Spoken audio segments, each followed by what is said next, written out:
Power tiller অনেক সময় কাদায় ডেবে যেতে থাকে বা অনেক প্রচুর কাদা যদি হয় তাহলে নিচের দিকে টানতে থাকে বা কাদায় চলতে চায় না। তার জন্য আমরা সুন্দরবন ফার্ম আপনাদের কথা মাথায় রেখে একটা মেকানিক্যাল ফাল তৈরি করা হয়েছে আমাদের মাধ্যমে, যেটা খুব সহজে আপনি যে কোনো কাদায় আপনি চাষ করতে পারবেন।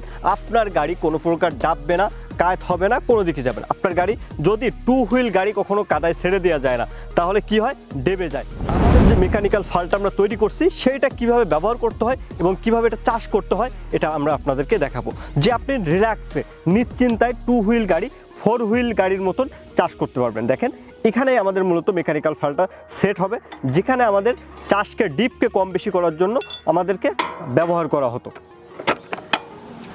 তো এটা হচ্ছে আমাদের মেকানিক্যাল ফাল। এই মেকানিক্যাল ফালটা কিভাবে ব্যবহার করতে হবে সেটার জন্য অবশ্যই আপনাকে এটাও খুলে নিতে হবে। এই যে টোটালি আপনি খুলে নিছেন। এবার এই যে জিনিসটা দেখছেন আপনার, এটা কিন্তু কাজে লাগবে।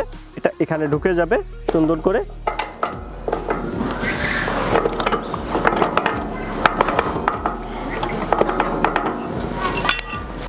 দেখুন এই যে মেকানিক্যাল ফাল লেগে গেল।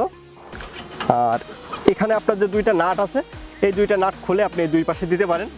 দেখেন এখানের এই মেকানিক্যাল ফালটা এটা কিন্তু সম্পূর্ণ একটা অ্যালুমিনিয়াম, মানে অ্যালুমিনিয়াম দিয়ে করা, এটা কোনো লোহা না। এই যে মেকানিক্যাল ফালটা দেখছেন এটা কিন্তু এই যে সামনে দেখেন তীক্ষ্ণ, এবং এটাকে আপনি যত গভীরে চাষ করতে চান করতে পারেন। এটা লাগানোর পর এরপরে আপনি দাঁড়িয়ে থাকতে পারবেন, টোটালি মেশিন টেনে নিয়ে চলে যাবে।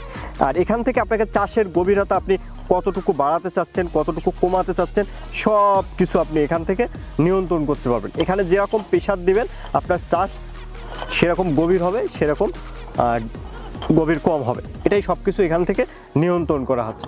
তো এখন আমরা এই মেশিনটাকে চালিয়ে দেখাবো যে এই মেকানিক্যাল ফাল দিয়ে কিভাবে 10 ঘোড়া ইঞ্জিন বা 7 ঘোড়া ইঞ্জিন, 13 ঘোড়া ইঞ্জিন ব্যবহার করতে পারবেন, কিভাবে চাষ করতে পারবেন, A to Z বিস্তারিত আজকে আপনাদের সামনে আমরা তুলে ধরবো। তো চলুন আমরা ভিডিওটি দেখি।